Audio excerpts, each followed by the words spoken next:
Hi, I'm Paul, Hi, I'm Ollie. and today we're talking about how it can be tough to talk. Am I? I don't know yet.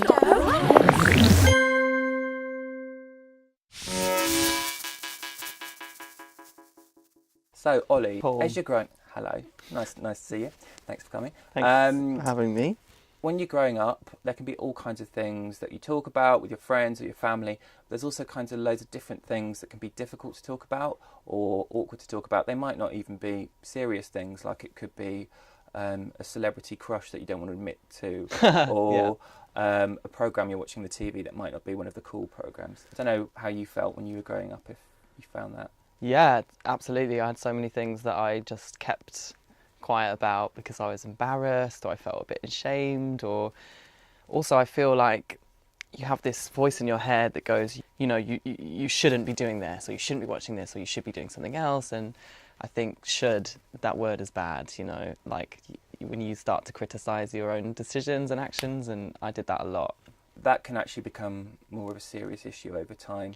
I mean, we've talked about flippant stuff, but if you're actually not having a great time and you're hiding those feelings, that can be quite difficult. Looking back on my time when I was a bit younger, I wish I had talked to someone a bit sooner, and I'd shared how I was feeling and the problems I was dealing with. There's that sort of culture of masculinity where boys are supposed to be tough. They're supposed to not talk about their feelings. They don't cry. Told to man up, like being a man is about being tough and strong, doing something well, and like keeping your chin up and like that. And it's just, that is not what makes a man. That is not. But you have that voice inside your head, Yeah. and I think, that you're right. Like there is a culture of masculinity that's very rigid, and it puts a huge amount of pressure on boys to behave a certain way and to not really acknowledge their feelings because they might perceive it as weakness. And I think it's really damaging. But why do you think in particular it's so difficult for boys to talk about?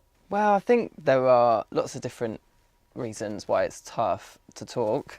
You don't want to worry other people or be a burden, and also you think you don't know how it's going to help. You feel like you should be dealing with the problem yourself. We don't encourage boys especially to talk about their feelings. If you're an adolescent or whatever, you're going through a tough time, it's hard enough without having to just if you're just kind of taking it all on your own shoulders and not feeling able to talk to anyone. Yeah. And if you internalise those feelings, I mean, some boys can think, well, if I just keep it all to myself and keep this mask on, it'll just go away. Yeah. Do you think that's something that's healthy, or is going to... No. Yeah. But you're right. I think lots of people do that because we think it feels easier to just, wear a mask or not talk about it.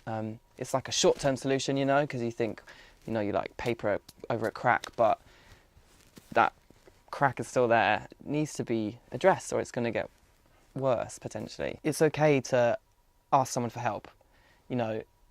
That's something that's really hard. That was really hard for me to get past. And sometimes you might not want advice. You might just want to let out your feelings. You might just want to have a bit of a rant, really. Yeah, you just be like, okay, I just need to say these things. Like, let me rant for a minute. And people are normally pretty, responsive to that. They understand because they probably want to do it sometimes too. And then maybe later down the path, getting that constructive advice and support. How do you think we can make it easier for young people, particularly boys, to talk? There are lots of different ways of doing that. If you want to plan or prepare what you want to say, you can write. I find writing stuff down really helpful because it's like a different thought process. And then if you don't feel able to like communicate face to face or speak about things, write an email and send an email or write a text. Also at Childline, if you don't feel comfortable initially talking on the phone, we've got one-to-one chat online. So that's if you want to good. start, yeah. Because I find phone calls really stressful. Like I only just now am able to call anybody. So yeah, absolutely. Phone calls can be difficult, but you can either email a counsellor or you can do live chat at Childline as well. So there are other options available. Ollie, did you find that tough to talk, or was that all right? Feel better? I feel better. It is actually, I did find it a bit tough to talk about, but it was good. I'm glad. Good. Thank you for having me. I was very glad I could come. Thank you so much for joining us, and we'll see you next time. Bye. Bye-bye.